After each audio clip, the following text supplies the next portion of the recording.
A bit of late 19th century architecture, mid to late 19th century. Quite as old as some of the stuff we've seen this week, nonetheless. Very elegant. And the palm trees, of course, are distinctive, aren't they? As we come out onto the Adriatic coast, it's a signal that we're a little bit closer to the sort of tropical sunshine that we get around here.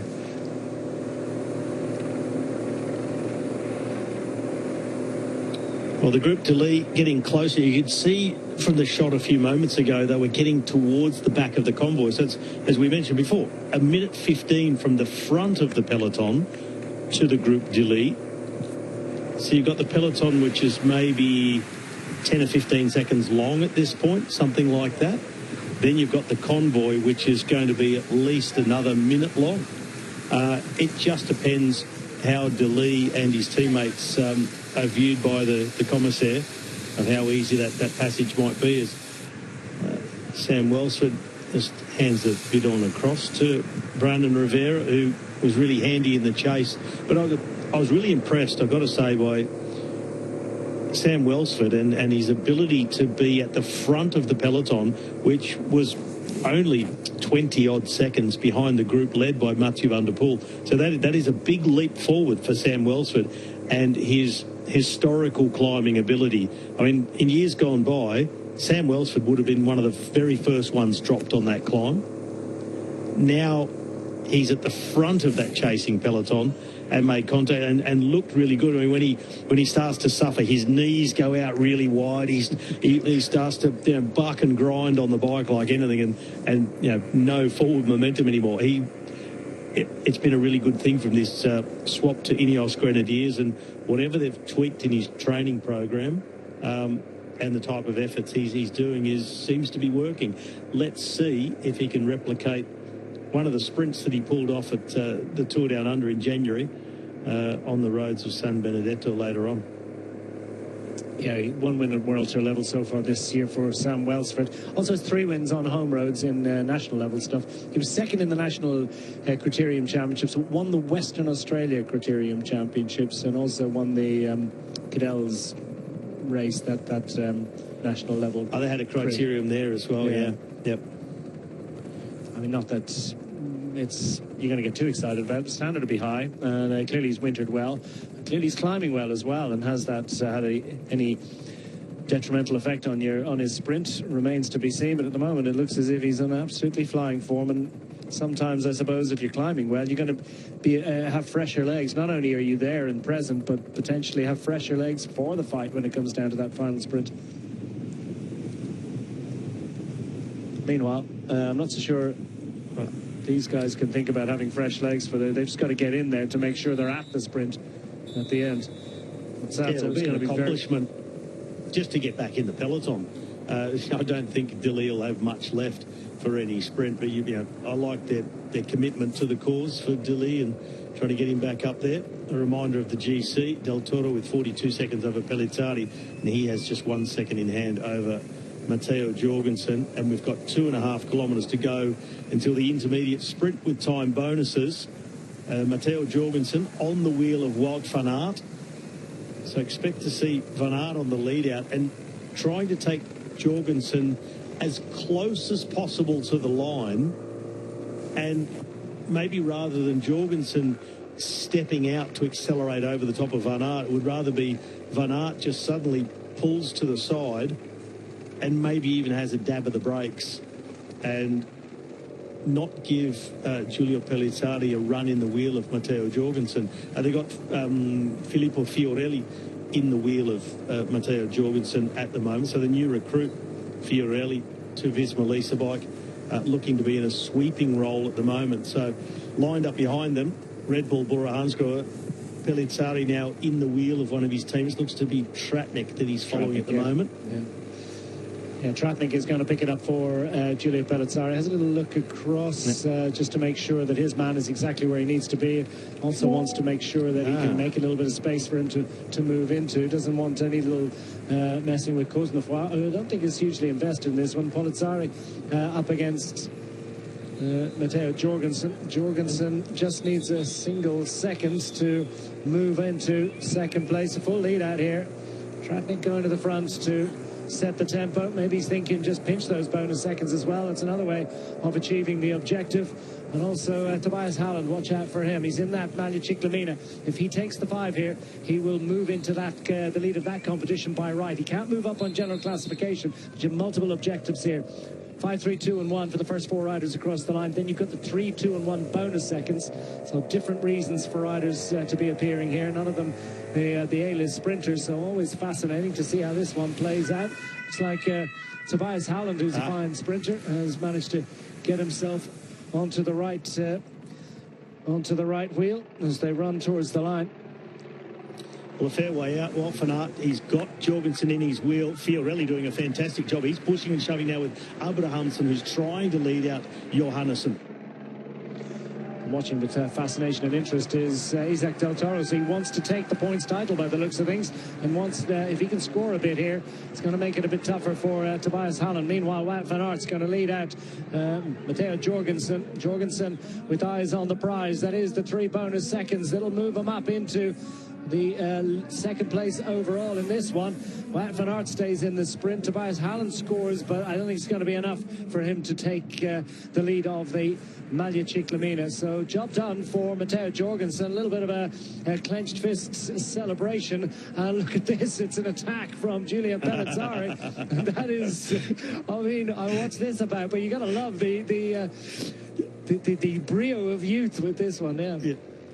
Yeah, this is what you call an attack of defiance by Pellizzari. He knew he was sort of a sitting duck, and Visma Leasebike executed that to perfection. You can see them lined up and exactly what they were doing. Fiorelli sweeping on the wheel, keeping everybody else out of the way, and Pellizzari just never able to get himself amongst it. But, knowing by watching it that he'd lost his spot, but still a little fist bump of congratulations. Well done. I mean, you've got to appreciate your game recognises game. Hand up for Del Toro in the background. He may have a puncture, the leader.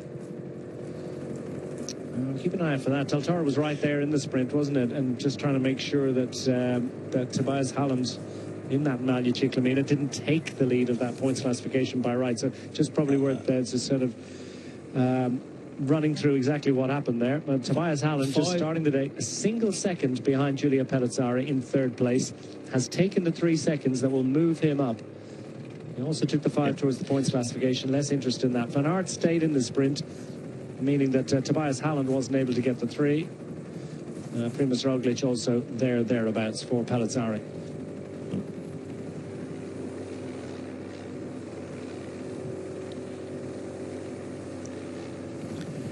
So the GC contenders are back in the fold after that little bit of excitement. Covey goes again. A little bit of an investment. Ethan Hayter looks to latch on, but nobody too keen to let too much happen. There's confirmation that Matteo Jorgensen has moved from 3rd to 2nd in this bike race. Neither a threat to this man. Isaac Del Toro is cruising along at the back of the group, but has he potentially got a problem? He's kind of shoulders rocking. Yeah, had a problem. He did have his hand up in the background just a few moments ago when those attacks were going away. So I think he's had a very quick change or assistance at the back. Halland Johannesson, he needed to win the intermediate sprint. Here it is, Wout van Aert on the right, Jorgensen in his wheel. Fiorelli swings across. He actually lets, in the end, Jonas Abrahamsen go in between with Johannesson. A long way back, bottom of screen, Pellizzari barely able to hold the wheel as Jorgensen opens up. Textbook through the inside. Wout van Aert just opens the gap and then looks around and says, okay, I can take the rest of the points and seconds.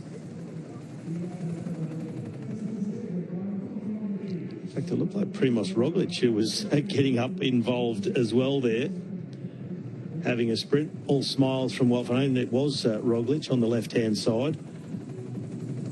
And number 166 was Alan Hathley, the South African from the Jaco Alula team. Hathley starting the day 13th overall, 1 second behind Javier Ramos, who's seeing if he could sneak a bonus second and leapfrog 1 spot. Was unable to do that. But Jorgensen, mission accomplished. And, well, they did make a big effort to do it, Visma Leasebike, but in the end is executed to perfection.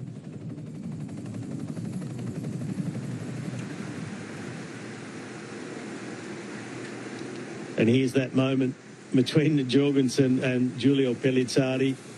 Pellizzari saying, oh, well done. You guys did a good job there. You're never happy to lose a place, but if someone gets you by riding tactically perfect, then you're often just, in the end, content to acknowledge that and say, well done. And in the back of your mind, saying, I'll get you next time. Meanwhile, Soudal Quickstep moving to the front. Just under 40 kilometres to go now. And it will now be over, I think, to the sprinters' teams. Julian Alaphilippe making another appearance at the front. He's been either right at the front or right at the back during this stage and barely anywhere else within the peloton. His teammate isn't quite back on yet, is he? They certainly haven't made it easy for that Aduli Mozzato group, have they, to get back in contention. A little flurry of excitement comes to an end, though. Well, this has been all action, hasn't it? This is certainly a very entertaining seventh and final stage of Tirreno Adriatico, the 61st edition of the race between two seas, coming to its usual conclusion on the shores of the Adriatic down at San Benedetto del Tronto, and we have the big peloton more or less all together. Still Arnaud Delis with almost a minute to find to get on terms with this group, and he and Luca Mozzato and a few members of the Lotto Intermarché squad still with a lot of work to do to get involved, but nonetheless this has been super stuff. And the point situation is that after that intermediate sprint, Isaac Del Toro hasn't seen Tobias Hallen-Johansson take the 5 points that he would have needed to take the lead of that competition. So Isaac Del Toro heading, unless Tobias Hallen-Johansson somewhat surprisingly goes up and scores in the final finishing sprint today, it's going to be victory, not just overall, but in the points classification and in the young rider classification as well. So 3 of the 4 jerseys destined to be claimed by the overall winner of this race. So far it's all going swimmingly for Isaac Del Toro. Less good, you'd have to say, for the Lotto Intermarché squad. They've got Arnaud Delis still fighting to get back in, because this peloton really hasn't eased up for a minute since they recaptured the Mathieu van der Poel group. Nonetheless, it's all good so far for the Lidl Trek squad. For Jonathan Milan, won the last 2 final stage thrashes at San Benedetto del Tronto. Can he make it a triple today? We caught up with Do you have the feeling that races are coming harder and harder and there are less chance for the sprinters? Yes. I mean, it's not the feeling is how it is, no? We had one possibility that was also pretty tough. It was tough with the weather, with the uphill a bit sections. It was a tough stage 3, and then we didn't have other possibilities even for trying to chase the Camino jersey here, Cohen jersey. It was a really tough Tirreno, I think, for us sprinters, and hopefully we will have a sprint today, but we will try our best. Yes. Anyway, you already have some good wins this season. Are you confident about today? Yes, I'm confident. I have some good victories, some good results, but I would like to add someone more to my, here in the Tirreno. Sorry. I mean, he's always very polite, isn't he? He's a very, very sort of nice guy in the way that he presents. And Jonathan Milan, humble as so many World Tour pros are. If you have the dedication and the motivation and to be a rider at this level, well, very often you are a disciplined soul and someone who is capable of humility and recognizing the great efforts of others, because everybody suffers in this sport. And Jonathan Milan, it sounds like he's been suffering as much as anyone this week. Not one for the gallopers, but a final opportunity today, and a great one. Yeah, Jonathan Milan is a little bit Jekyll and Hyde. Always in his interviews, very demure and humble and softly spoken.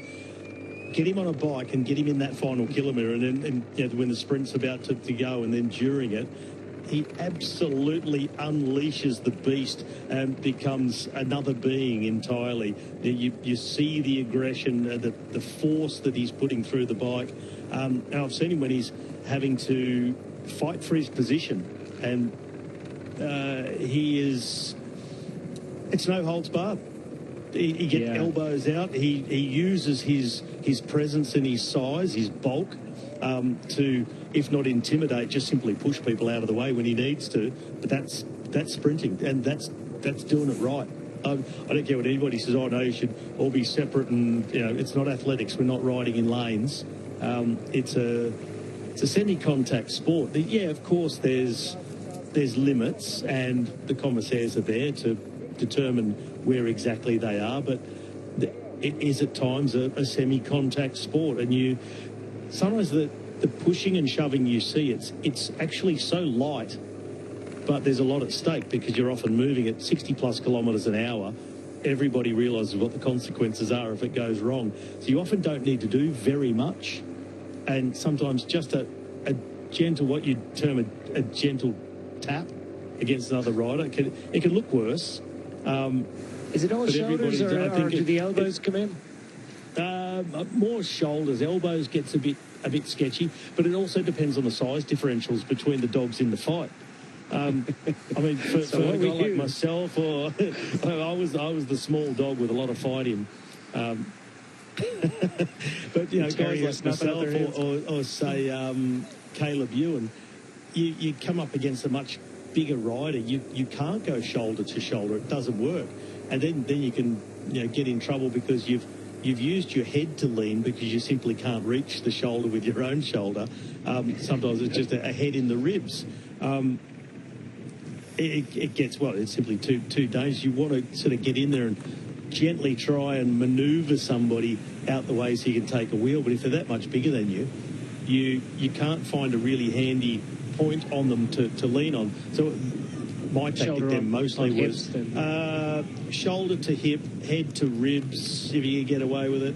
But my absolute favourite was what I called the reverse park, where I'd go up alongside them, just slightly in front, where my backside was level with their handlebars, and then reverse park myself, backside on it. And if they tried to force the issue, took a hand off and put it on my hip, I'd lean into it even harder, which then was them giving me a push.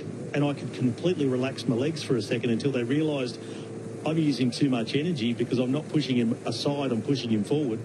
And then others just, as soon as they saw the backside approaching right brake lever, they backed off. And voila, deed was done, I was in the wheel. The reverse park, trademark by Robbie McKeown. Don't try that at home, kids. Definitely don't try it in your next third cap track because, that was only for the pros. Yeah. Or at least high-level amateur. That's where I invented it. I'm sure there are commissars the world over simply horrified to be hearing that stuff. In fairness, I mean, I was kind of sensed and shout out, by the way, for the Aduli group because they finally put it back together again. So fair play. And he has got 30-odd kilometres, maybe just sort of gather his thoughts, gather his breath, and maybe Mozzato as well be tempted to go up for the Tutor Pro cycling. Well-earned gel, I think, for all of those riders in there. It's been a long, hard chase, so we'll just give them a moment to sort of consider a job well done. And for the Lotto Intermarché squad, hugely invested in an instant call for the cars because they need gels after that one.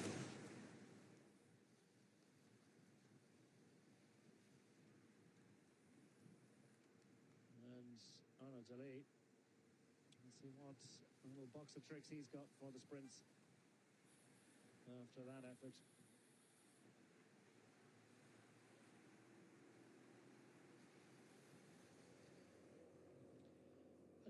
The Lotto Intermarché squad as one with the main peloton once again, and it's still the Soudal Quick Step squad, happy enough to set the tempo on the front. The Decathlon CMA CGM squad en masse appearing at the front of the peloton. Tobias Lund has been up front all day, and all of his teammates now up to assist, and having taken the victory on stage 3, the one and only other opportunity for the sprinters so far this week.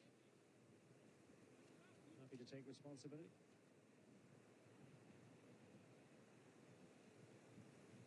Found a pull back at the team car. Just asking what's on the buffet. What flavours we got? No, not that one. Don't like that one. You got the other one? Yep. They were just trying to find out what the plan is, you know. Any other excitement have you got for us, Matthew? Yeah, well, that's what we've said on many occasions.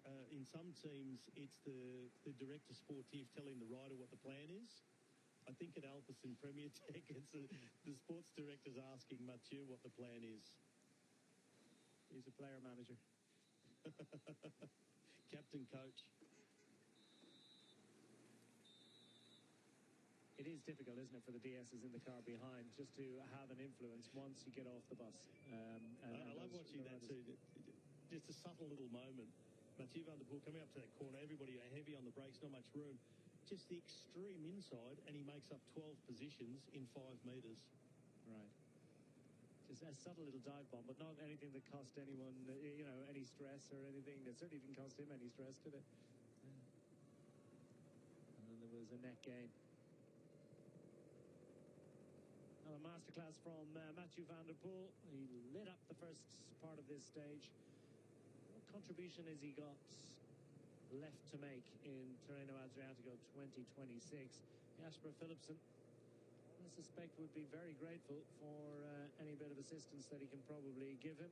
Edward Blankert, Emil Verstringen also available close to the back end. You would imagine that Mathieu van der Poel would be very, very useful indeed in the lead-out for Philipsen. Yeah, even Thibaut Del Grosso, is still in the race. Just double-checking myself there, like checking I haven't missed something. But Del Grosso's pretty rapid as well and got the skills to be at the front. Just wonder how much that Mathieu van der Poel burned his own teammates with that effort. I mean, there was a few of the others that did some big turns on the approach to that classified climb, and then Mathieu took over. Also, we've got to look around and figure out who else might be missing. We saw Max Walscheid dropped quite early on that climb. Here comes Jonathan Milan just towards the right of centre. Looked like he was with Edward Turns. They've got a very strong lead out. If they're all there for Lidl Trek with Edward Turns, Max Walscheid, Simone Consoni, and then Jonathan Milan. It's an exceptional lead-out train. They did well on, was it stage 3? They ended up being won by Lund, but Milan panicked a bit, got ahead of himself. It seemed he absolutely wanted to lead through the final bend. Everybody knew they couldn't see the finish until he came out the bend, and I think he maybe underestimated how far it was going to be from that bend to the finish and hit the front too far before it. Really battled to still lead through it. I think he got to it and looked up and went, uh-oh. And, you know, he's in the saddle. His mouth was wide open, trying to get any sort of oxygen to the muscles he could.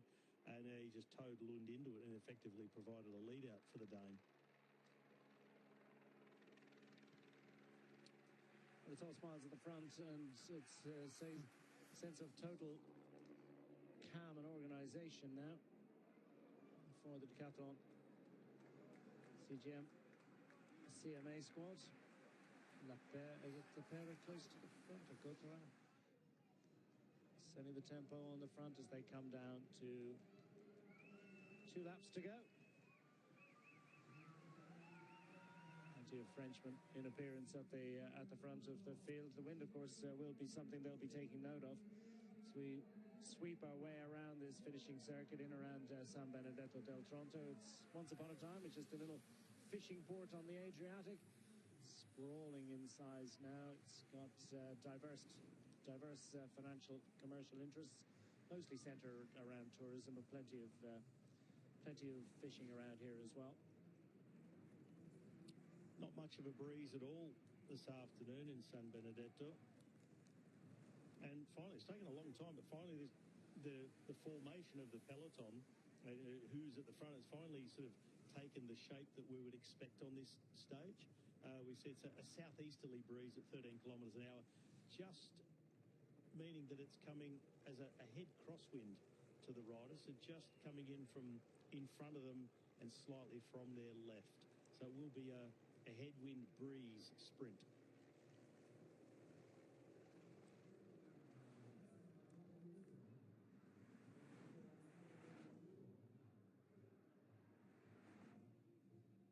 Isaac Del Toro looking pretty relaxed in that blue jersey. Within 30 kilometers of the completion of another great success for him. 4 wins in 2026 before today.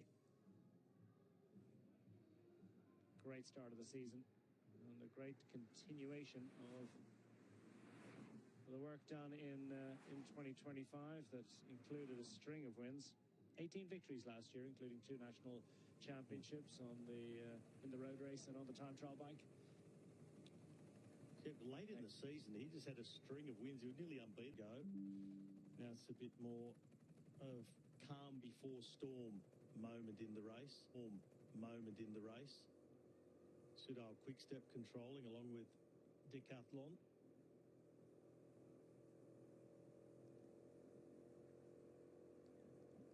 A few riders just ducking the palm fronds there on the left-hand side. Yeah, all cool, calm and collected for all of the teams. Plenty of time to sort of gather their thoughts and gather their, try and reassemble their ideas about how this one is going to play out. So much conversation about that little chicane that comes with 800 meters remaining. This is a slightly different one. Similar in character.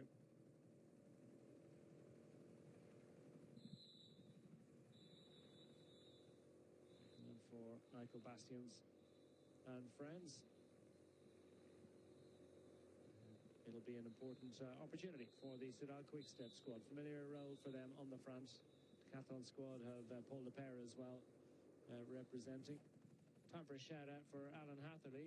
30 years of age today. He's the birthday boy in there. He's en route to 13th overall in this race. And he's been talking about South African rider talking about the transition from mountain bike racing to road racing. And is just read some comments and observations from him about just how you need to embrace the danger really of the bunch and the patterns of racing, and how you just have to place yourself in the lap of the gods and your colleagues.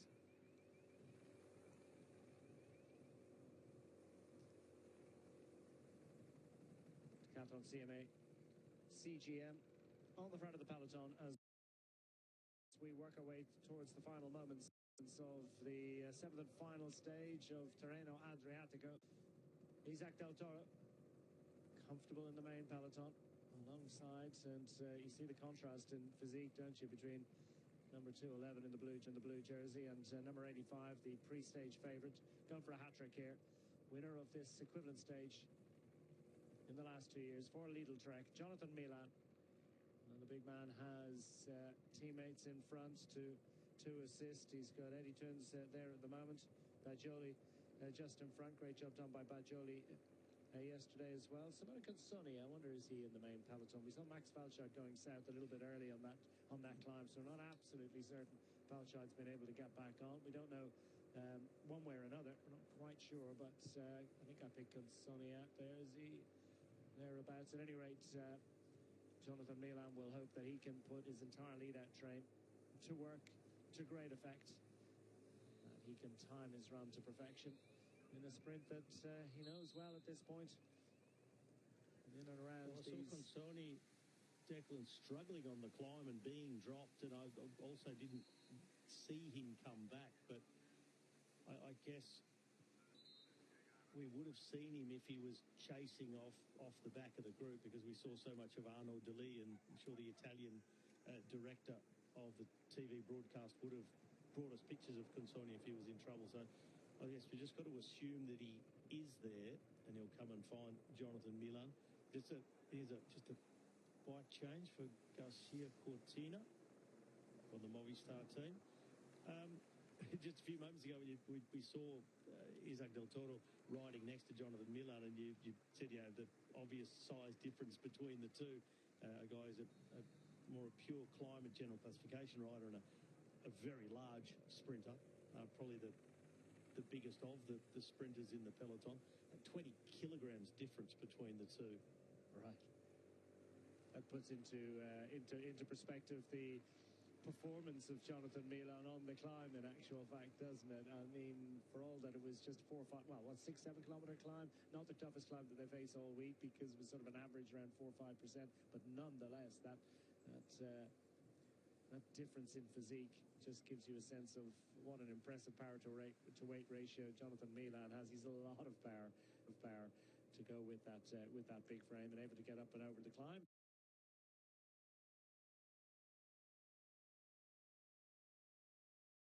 I'm in the company of most of the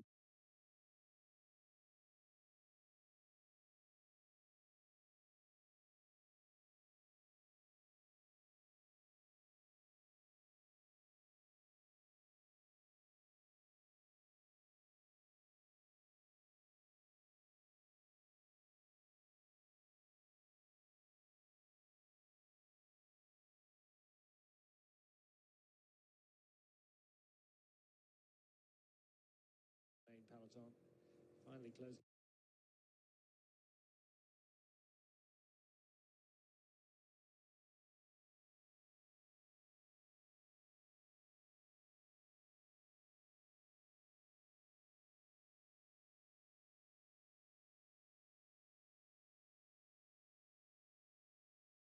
Where that's no longer allowed. So they want to do it, stay on the side of the road, do it, load the bike back up and then catch up. So it's no longer a feasible thing. So probably unlikely that Garcia Cortina will get that other bike back.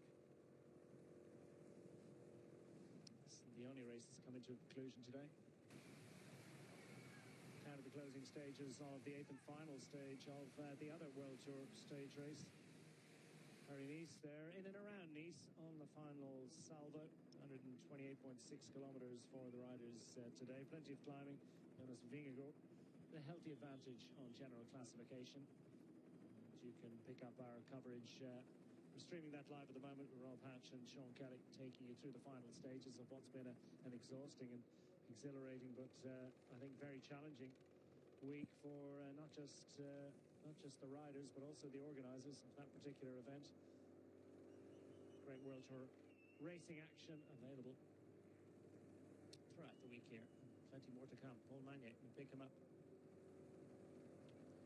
And Wells right next to adjustments. And Philipson on the other side.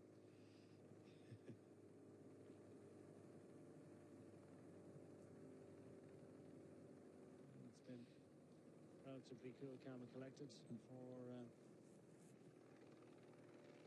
for Paul Magne this year compared to last, through the feed zone, and altogether more relaxed for them as well. So we see Garcia just towards the back of the bunch at the moment. There's Jorge Atkas in front of him. Lots of riders just want to cruise through this one. Those with sprinters will need to be mindful and stay focused. Here we go. Dries de Bont with Corvi on the move. A little bit of a double whammy. Well, if you can, both these riders have been up the road already. They don't have any established bunch sprinter, as we mentioned. And Kobe's tried a couple of times. Once he was clear for a short amount, and it's just, well, they're hopping mad. Decathlon just can't countenance that kind of behaviour. Still 21 kilometres to go, but one rider, maybe they'd let him dangle out there for 10-15 seconds. Two riders, well, I'm not so sure. They just want to shut it down as quickly as possible. Yeah, instant reaction from the rider from Decathlon, who was there on the front, and that was Paul Lepere himself, actually, who was on the front at the time. So he saw them coming past, felt them coming, and immediately he upped the tempo, trying to shut this down before it really becomes a problem. Yeah, Bastion's there to assist as well for the Sedal Quick Step squad, so it's a little bit of a drag race between two ups at the moment. It's not what the sprinters teams want. Sorry, Declan. It's not what the sprinters teams want, though, because they had everything under control and they were just sort of in cruise control, and they're able to keep everyone on board for longer. So the guys who are setting the tempo will be able to ride into the last sort of 5 kilometres. Now, when they're forced to make an effort like this one, it might see them have to go overboard a little bit sooner, particularly if more attacks come, and you start to work through your resources, and you really don't want to dip into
real test. It's a real difficult climb again, and yeah, very, very contested this stage. It always is, and it always has been, you know, a tense stage right back in the day, and it's just every year it's the same situation. We see a lot of a breakaway, but never really getting the advantage, and it's always a one where we pretty much come back to the men who are up at the top of the general classification. Well, often, I would say, habitually on this stage, we have a chance for the general classification lead to change hands unless there is some sort of crazy thing happening in the final 56 kilometres. That won't be the case today because Jonas Vingegaard leads by a long, long way. 3 minutes 22 over Danny Martinez, 5:50 over Gil. Those little gaps we saw in the graphics last night were reinstated by the organisers yesterday, so it's as we were, no changes at the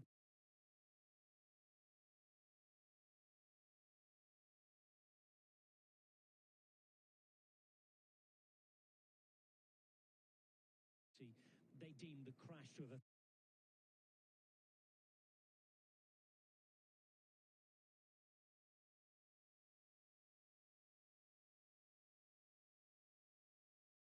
affected everybody in the final couple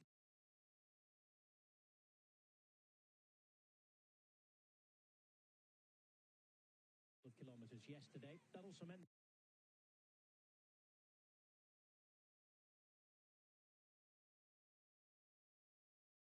that Harold Tejada, who did crash, regained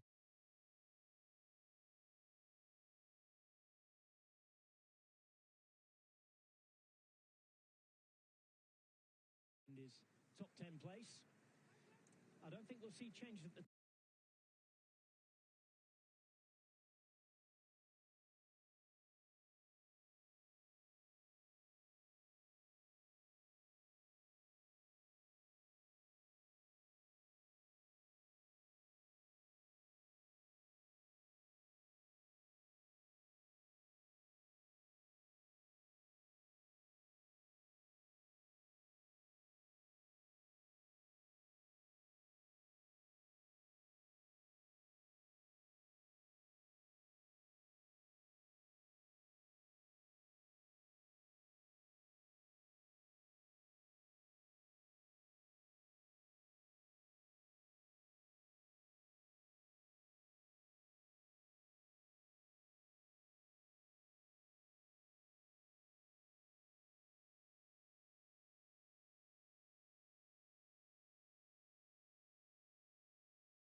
steeper one. Do you like that profile?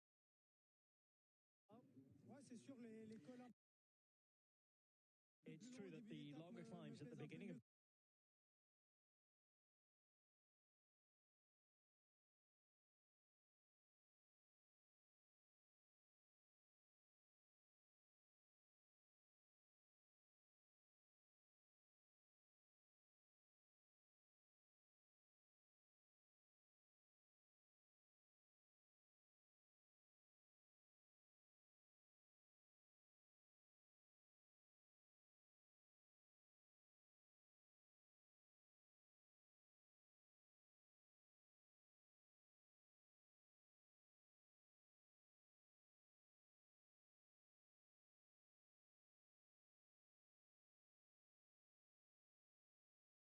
Villevieille, and you could see that just as Marc Soler was caught there, Ineos Grenadiers zoomed to the front with Michał Kwiatkowski.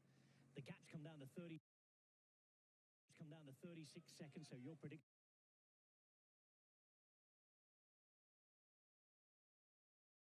difficult one, looking very good as all.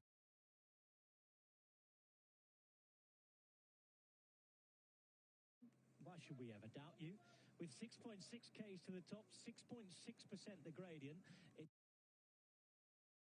obvious that Kevin Vauquelin is being readied for action. Yes.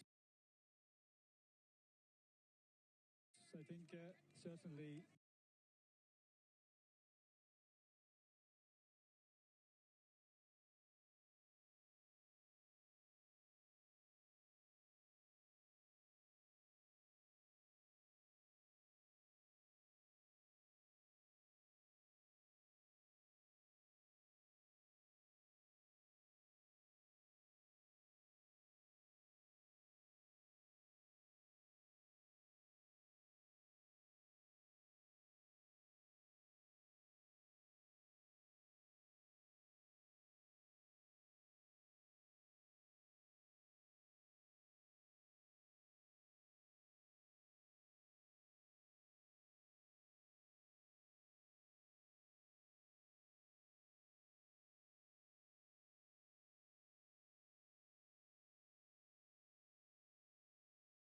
problem on the left-hand side. Problem there with a rider. Red Bull Bora hands.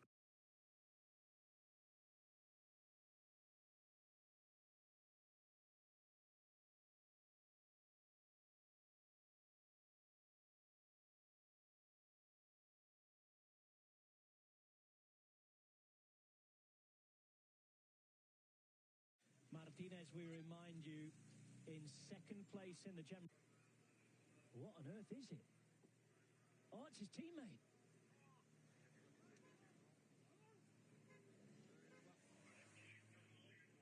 That is bizarre. Looking around, look where you're going. Danny Martinez put off the road by his teammate. wow. That's a shocker.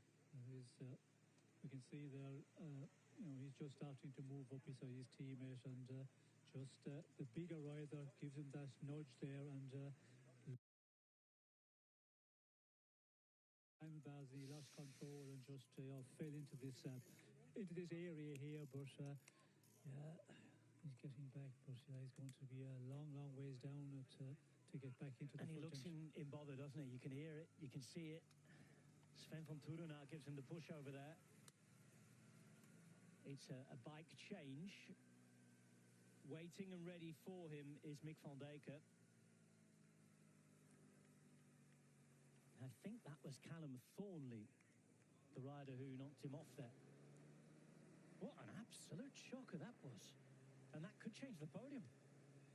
Yes, and yeah, we can't really say it was, whose fault was it. It's a difficult one, they just a little bit of, looking around there, and you move a little bit, and yeah, he touched. But the way he touched as well, just unfortunate the way he touched his handlebars and seemed to lose his balance there, and just fell into the wider place on the road. But yeah, not looking good. But yeah, this is another one, and we've seen so many of those crashes in this race of, you know, the favourites in the earlier part, and now for Martinez in the place he is, after fighting for so long all these past couple of days, for this to happen, hopefully he can get back in. Danny Martinez is trailing 1 minute and 30 behind the yellow jersey group. Lawrence Pithy is on the back here. Martinez in the centre. Mick van Dijk is trying to escort him as far as he can back. Martinez started the day at 3:22. The good news is there's over 2 minutes of a gap to Steinhauser in third, but we know on these hairpins that Vogelnay is ready to try and put Steinhauser under pressure, and the problem for Martinez is the race is on here. Yes, and the race has been on for a while, and we can see it's, you know, Ineos who have taken control before the crash of Danny Martinez, and they're going to continue on here. You know, inside 50, just over the 50 kilometres to go here. This is going to be a real difficult one for him to get back, and you know, they're not going to slow up at this time. When your team have taken it on, they are going to continue, and yeah, this is very, very unfortunate for this man. He's had a good week as Danny Martinez, hoping to finish on the podium of a World Tour race for the first time in almost 2 calendar years. Last time he was up there was in Rome at the end of the Giro d'Italia. Only Tadej Pogacar was better than him.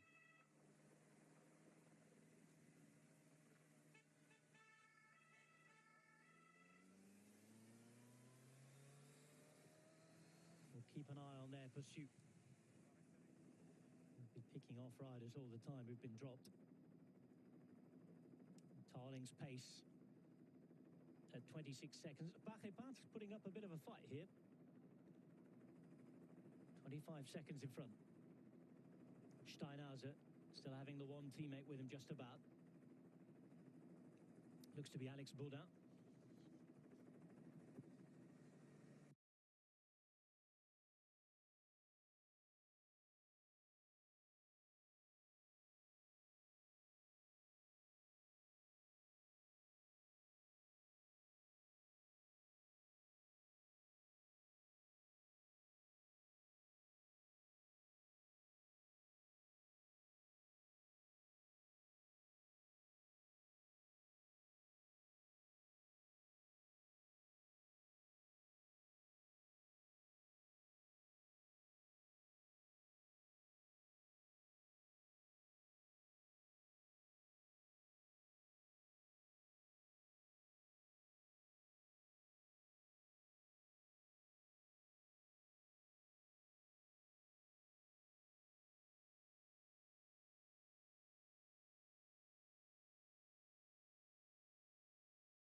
Martinez.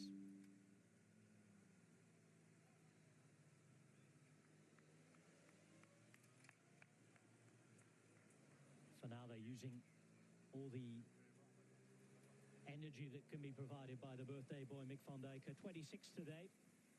Provided by the birthday boy Mick van Dijk. 26 today. Also 26 to end the peloton after Klukkers.